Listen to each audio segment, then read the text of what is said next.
नमस्कार दोस्तों, कैसे हैं आप लोग। उम्मीद करते हैं आप लोग अच्छे होंगे। बौद्ध धर्म का पार्ट 1 हम लोग पढ़ चुके हैं। इस वीडियो में हम लोग बौद्ध धर्म का पार्ट 2 पढ़ने वाले हैं। तो आइए देखते हैं। जैसा कि हम आपको बताए थे कि बुद्ध ने बताया था कि इस दुनिया में क्या है, बहुत ज़्यादा दुख है, और उन्होंने दुखों से निपटने के लिए कितने मार्ग बताए थे, तो 8 मार्ग बताए थे। तो हम 8 मार्गों को इसमें डिस्कशन करने वाले हैं, जिसमें सबसे पहला है सम्यक दृष्टि। भगवान बुद्ध कहते हैं कि जो भी चीज़ें आप देखिए वो चीज़ें अच्छी होनी चाहिए, गलत नहीं होनी चाहिए। सेकंड नंबर पर है सम्यक संकल्प, यानी आप जो भी संकल्प लीजिए, निर्णय लीजिए, वो उचित होना चाहिए, किसी के प्रति गलत नहीं होना चाहिए। अगला है सम्यक वाक, जो भी बोलिए किसी से तो वो सही प्रकार का होना चाहिए, गलत नहीं होना चाहिए। नेक्स्ट है सम्यक कर्म, मतलब कि आप अगर कोई कर्म करते हैं, कोई कार्य करते हैं, तो वो भी कैसी होनी चाहिए, सही होनी चाहिए। अगला है सम्यक आजीव। आजीव मतलब क्या, आप जब जी रहे हैं तो अच्छे से जिए, किसी दूसरे जीव पे अत्याचार नहीं करिए। अगला है सम्यक व्यायाम, आपका मतलब शारीरिक मेहनत होना चाहिए, शारीरिक मेहनत वो भी सही प्रकार से होना चाहिए, हमेशा होना चाहिए, कंटिन्यू होना चाहिए। सम्यक स्मृति, इसमें स्मृति मतलब होता है कलेक्शन, किसी भी चीज़ का कलेक्शन। यानी भगवान बुद्ध कहते हैं कि आपके पास बहुत सारी चीज़ों का क्या होना चाहिए, कलेक्शन होना चाहिए। मतलब आप बहुत सारी चीज़ें इकट्ठे करिए जो दुनिया में सत्य के बारे में खुश करती हो। नेक्स्ट है सम्यक समाधि। समाधि मतलब क्या, जब लोग मरते हैं तो उनको क्या किया जाता है, दफनाया जाता है, तो उनको बोला जाता है सम्यक समाधि। यानी सम्यक समाधि, समाधि भी कैसी होनी चाहिए, सत्य होना चाहिए। नेक्स्ट है बौद्ध धर्म के त्रिरत्न। त्रिरत्न से क्वेश्चन पूछे जाते हैं इसमें कि बौद्ध धर्म के त्रिरत्न कौन कौन से हैं। तो आपको याद रखना है, डायरेक्ट एग्जाम में क्वेश्चन पूछा जाता है कि बताइए बौद्ध धर्म के त्रिरत्न कौन कौन से हैं। तो पहला है बौद्ध, धर्म, संघ। पहला है बौद्ध, दूसरा है धर्म, तीसरा है संघ। बौद्ध मतलब भगवान बौद्ध क्या है, भगवान बुद्ध या बौद्ध धर्म क्या है, सत्य है। धर्म, धर्म क्या है, तो धर्म भी सत्य है ना। धर्म से क्या, किसी को ठेस नहीं पहुंचता है, धर्म सत्य की खोज करता है। अगला है संघ। संघ के माध्यम से क्या होता था, तो संघ क्या, तो संघ में बौद्ध धर्म का प्रचार प्रसार किया जाता था। ठीक है। अगला है क्वेश्चन पूछता है कि बताइए बौद्ध धर्म के कितने साहित्य हैं। ठीक है, यानी कितने ग्रंथ हैं। तो आपको याद रखना है कि बौद्ध धर्म के 3 ग्रंथ हैं। कितने ग्रंथ हैं, 3 ग्रंथ हैं। पहला है सूत पिटक, क्या है, सूत पिटक। दूसरा है विनय पिटक, तीसरा है अभिधम पिटक। ठीक है, आपको याद रखना है, क्वेश्चन डायरेक्ट पूछा जाता है। सूत पिटक, विनय पिटक, अभिधम पिटक। सूत पिटक में क्या है, क्वेश्चन पूछा जाता है कि बताइए सूत पिटक में किस चीज का उल्लेख मिलता है। तो आप बोलिएगा सूत पिटक में भगवान बुद्ध के उपदेशों का उल्लेख मिलता है, यानी जो वो लोगों को बताए थे उसका उल्लेख मिलता है सूत पिटक में।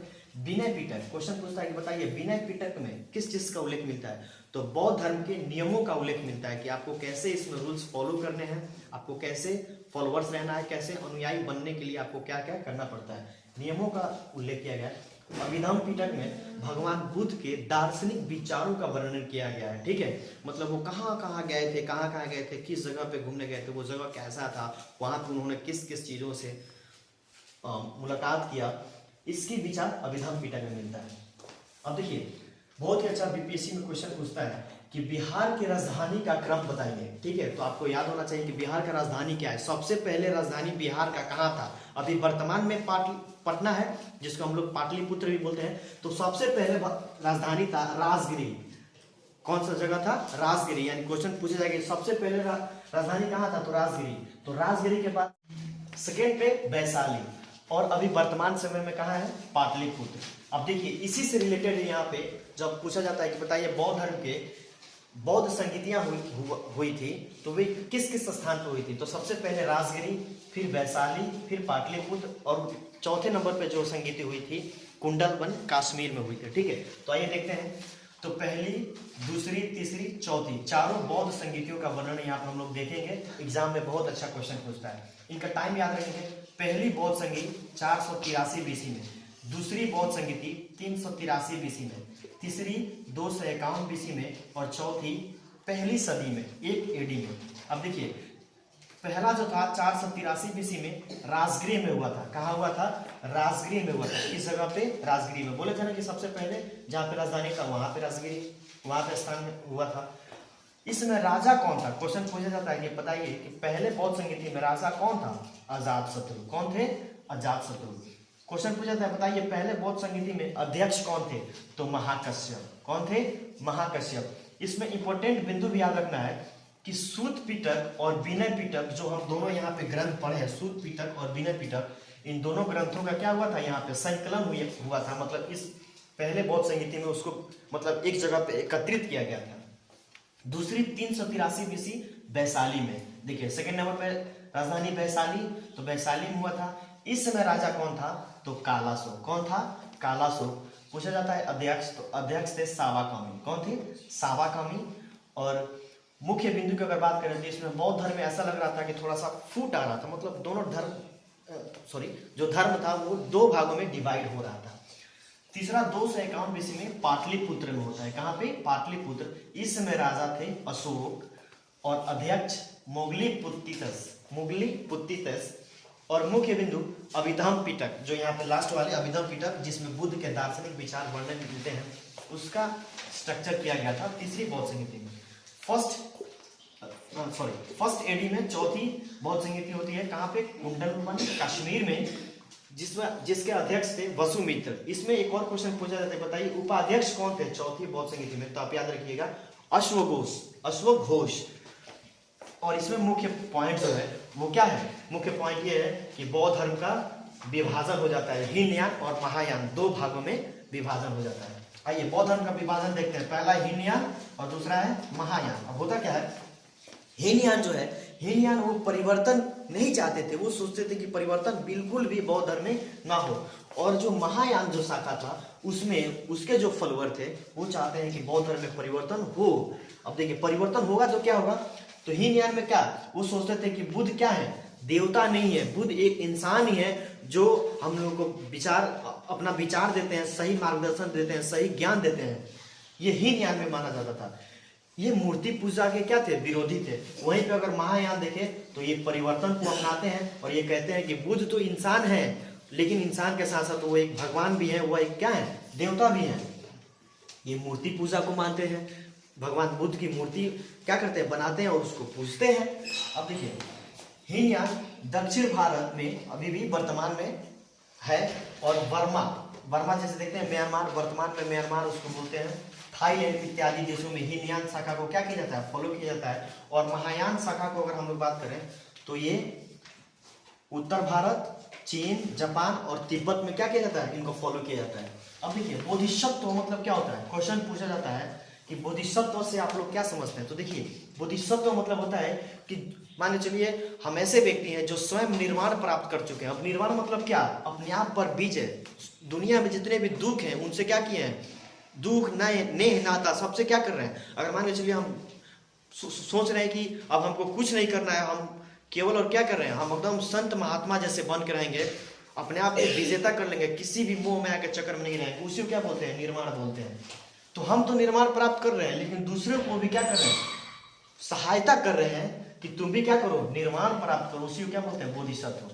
अगला है जातक कथा। आपसे पूछा जाता है कि जातक कथा से आप क्या समझते हैं? तो देखिए इसमें बुद्ध की कहानी का वर्णन मिलता है। जातक कथा में बुद्ध की कहानी का क्या मिलता है? वर्णन मिलता है। और इस जो कथा है ये एक बुक है, बुक भी बोल सकते हैं।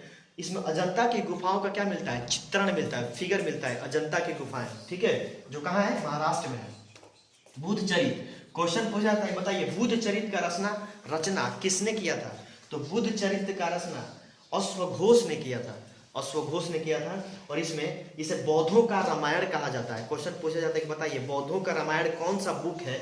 तो बोलिएगा बुद्ध चरित्र। मिलिंद पन्हो एक और बुक है, मिलिंद पन्हो की रचना नागसेन ने किया था। होता क्या है कि मिलिंद नामक एक राजा है जो नागसेन से बहुत सारे प्रश्न पूछता है बौद्ध धर्म के बारे में कि बताओ भगवान बुद्ध कैसे थे, क्या करते थे, है ना, अपने जीवन में वो किन किन कठिनाइयों का सामना करते थे। इन सारी प्रश्नों का जवाब देता है कौन?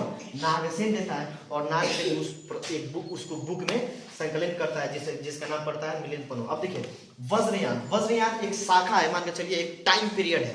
अब होता क्या है कि गुप्त काल में यह क्या होता है? स्टार्ट होता है, ठीक है। गुप्त काल में स्टार्ट होता है, जिसमें बहुत सारे जादू, टोना, आडंबर इत्यादि का क्या होता है? प्रयोग होता है बौद्ध धर्म में। और जिसके कारण बौद्ध धर्म का क्या होता है? पतन होता है। तो आइए 2 मिनट में जल्दी से रिवीजन करते हैं। बौद्ध धर्म का पार्ट 2, 8 मार्ग, सम्यक दृष्टि, सम्यक संकल्प, सम्यक वाक, सम्यक कर्म, सम्यक आजीव, सम्यक व्यायाम, सम्यक स्मृति, सम्यक समाधि। बौद्ध धर्म के कितने रंग? 3 रंग। बौद्ध धर्म संघ। बौद्ध मतलब क्या? भगवान बुद्ध क्या है? सत्य है। बौद्ध धर्म सत्य है। धर्म मतलब क्या? यानी धर्म सत्य है। संघ मतलब, तो संघ में बौद्ध धर्म के प्रचार प्रसार किया जा रहा था। और बौद्ध साहित्य कितने हैं? तो 3 हैं, सूत पिटक, विनय पिटक, अभिधम्म पिटक। सूत पिटक में क्या है? तो बुद्ध के उपदेशों का संग्रह है। विनय पिटक में क्या है? तो बुद्ध, जो भगवान बुद्ध हैं, जो बौद्ध धर्म में उसके नियमों का वर्णन किया गया है, नियमों का। और अभिधम्म पिटक में क्या है? तो बुद्ध के दार्शनिक विचारों का वर्णन किया गया है। अगला है बिहार की राजधानी का क्रम, राजगिरी, वैशाली, पाटलिपुत्र। पहला देखिए बौद्ध संगीति, पहला 483 बीसी, राजगिरी में राजा अजातशत्रु, अध्यक्ष महाकश्यप। मुख्य बिंदु सूत पिटक प्लस विनय पिटक की क्या होती है? रचना होती है। दूसरा 383 बीसी, कहाँ पे? तो वैशाली में राजा कौन? तो कालाशोक, अध्यक्ष कौन? सावाकमी। मुख्य बिंदु विभाजन। 251 बीसी में क्या होता है? तो स्थान कहाँ? पाटलिपुत्र। राजा कौन? अशोक। अध्यक्ष कौन? तो मुगली पुतितस। मुख्य बिंदु अभिधम्म पिटक की रचना। फर्स्ट एडी कुंडलवन कश्मीर, कहाँ पे? तो कुंडलवन कश्मीर में। अध्यक्ष कौन होते हैं? तो वसुमित्र। उपाध्यक्ष कौन होते हैं? तो अश्वघोष। पूर्ण रूप से बौद्ध धर्म क्या होता है? विभाजन हो जाता है। हीनयान शाखा, महायान शाखा। हीनयान परिवर्तन को नहीं अपना रहे थे और महायान बोधिसत्व जो स्वयं निर्माण प्राप्त कर चुके हैं। अब देखिए जातक कथा मतलब क्या होता है? बुद्ध की कहानी, जातक कथा बुद्ध की कहानी का वर्णन है और अजंता की गुफाओं का चित्रण मिलता है। बुद्ध चरित्र की रचना किसने किया था? तो अश्वघोष। इसे बौद्धों का क्या कहते हैं? रामायण कहते हैं। मिलिंद पन्हो, तो मिलिंद पन्हो की रचना किसने किया था? तो नागसेन। अब मिलिंद नामक एक राजा क्या करता है? नागसेन से बहुत सारे बौद्ध धर्म के बारे में प्रश्न पूछता है। तो नागसेन उत्तर देके और उसी को क्या करता है? एक बुक में संकलन कर देता है, जिसे मिलिंद पन्हो कहते हैं। ठीक है। अगला है वज्रयान। वज्रयान क्या है? तो एक शाखा है जो गुप्त काल में स्टार्ट होता है। और इसमें क्या होता है? तो बहुत सारे जादू टोना, तंत्र मंत्र, अडंबर इत्यादि क्या होता है? बौद्ध धर्म में प्रवेश करते हैं, जिसके कारण बौद्ध धर्म का क्या होता है? पतन स्टार्ट हो जाता है और बौद्ध धर्म बिखरता चला जाता है। तो उम्मीद करते हैं आपको समझ में आया होगा। हमारे चैनल को सब्सक्राइब करें ताकि हमारा क्या हो, हम और ही मेहनत करें, और भी ज़्यादा मेहनत करें और आपके लिए अच्छे से अच्छे कंटेंट लाएं। ठीक है। जय हिंद।